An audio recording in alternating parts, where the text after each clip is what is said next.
আসসালামু আলাইকুম ভিউয়ার্স, কেমন আছেন সবাই? আশা করি ভালো আছেন। আমিও ভালো আছি ইনশাআল্লাহ। ফারুকস লার্নিং ইংলিশের পক্ষ থেকে আপনাদের জানাচ্ছি সাদর সম্ভাষণ ও শুভেচ্ছা। তো বন্ধুরা, ইতিপূর্বে অনেকগুলো ভিডিও আপনাদের দেখে এসেছেন। চেঞ্জিং সেন্টেন্সে অনেকগুলো ভিডিও আপনাদের সৌজন্যে দেওয়া হয়েছে, আবার নতুন করে শুরু হলো। তো দেখতেই পাচ্ছেন চেঞ্জিং সেন্টেন্স। আজকে লেখা আছে চেঞ্জিং সেন্টেন্স, অর্থাৎ ট্রান্সফরমেশন অফ সেন্টেন্সেস, অর্থাৎ বাক্যের রূপান্তর হবে, শুধু অর্থের পরিবর্তন হবে না, রূপের পরিবর্তন হবে, অর্থের পরিবর্তন হবে না। আজকে আলোচ্য বিষয় হলো assertive two exclamatory, assertive two exclamatory সেন্টেন্সের আলোচনা হবে ইনশাল্লাহ।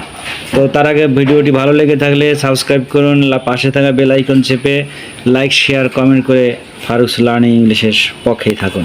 তো বন্ধুরা, ট্রান্সফরমেশন অফ সেন্টেন্সের গুরুত্ব আপনারা অবশ্যই ইতিপূর্বে সবকটা ভিডিওতে আমি এই কথাটা বলেছি যে প্রত্যেকটি ক্লাসেই এই ট্রান্সফরমেশন অফ সেন্টেন্স অর্থাৎ 6 থেকে ডিগ্রি ক্লাস পর্যন্ত আছে। অতএব গুরুত্বের বিচারে আপনি এটা শিখবেন, নিজে শিখবেন, বাচ্চাদেরকে শেখাবেন। আর বাচ্চাদেরকেও বলছি, তোমরাও এখন থেকে ভালো করে প্রস্তুতি নাও এবং ভিডিও দেখে নিজেকে গড়ে তোলো সাবলীলভাবে। তো আর কথা নয়, আমরা আলোচনায় যাচ্ছি। তো দেখতে পাচ্ছি এখন নতুন সূত্র, এখানে সূত্র আলোচনা হলো অ্যাসার্টিভকে এক্সক্লেমেটরি করতে, এই যে করতে কি করতে হবে, ডাইরেক্ট স্ট্রাকচারে আসলাম। প্রথমে দেব হোয়াট, তারপরে মডিফায়ার বা অ্যাডজেক্টিভ, তারপরে নাউন দেব, তারপরে বাকি যা আছে, বাকি যে অংশটুকু, আদার ওয়ার্ডস। ডাইরেক্ট আসলাম, it is an excellent picture, it is an excellent picture.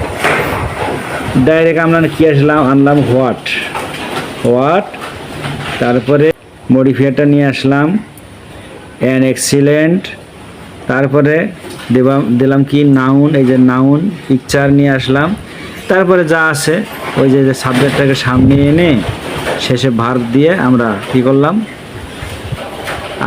আশ্চর্যবোধক চিহ্ন বা নোট অফ এক্সক্লেমেশন বসিয়ে দিলাম, হয়ে গেল এক্সক্লেমেটরি সেন্টেন্স।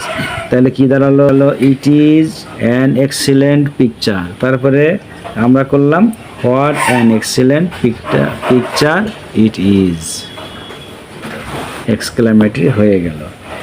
আর একটা এক্সাম্পল আসি, সেটা কি, Friday is a fine holiday, what নিয়ে আসলাম, তারপরে মডিফায়ার নিয়ে আসলাম ফাইন, a fine holiday, তারপরে নিয়ে আসলাম নাউন, নাউন এনে এই যে হলিডে, নাউন ফ্রাইডে আনলাম, তারপরে ভার্ব নিয়ে আসলাম, এই যে শেষ, শেখা হয়ে গেল। আমরা আসি 2 নম্বর আরেকটা সূত্রে আসি। দ্বিতীয় সূত্র, অ্যাডজেক্টিভটি যদি ডিরোগেটরি বা ডিরোগেটিভ হয়, অর্থাৎ সম্মান হানিকর হয়, বেশি বিরক্তিকর হয়, যা মুখে বলার মতো নয়, এই রকম ক্ষেত্রে আমরা কি করব, সেটাকে উল্লেখই করব না, তবে অ্যাডজেক্টিভটি আমরা কি বাদ দিয়ে দেব, এর উল্লেখ করব না। যেমন হি ইজ এ পেকুলিয়ার ম্যান, একেবারে এমন লোক যার কথা আসলে বলার মতো না। তাহলে কি, এই যে what a man he is, what a man he is, কেমন লোক গো সে, এর মানে হলো এটা। It is a Seely idea, এটা মানে এই কথাটা কিন্তু আসলে অনেকে একে বিরক্তির কারণে বলে, what an idea it is, বাস দিয়ে দিলাম। হি ইজ রাবিশ পারসন,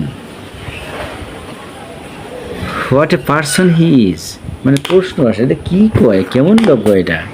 ঠিক এরকম ক্ষেত্রে আমরা অ্যাসার্টিভ টু এক্সক্লেমেটরি সেন্টেন্স করতে ব্যবহার করব।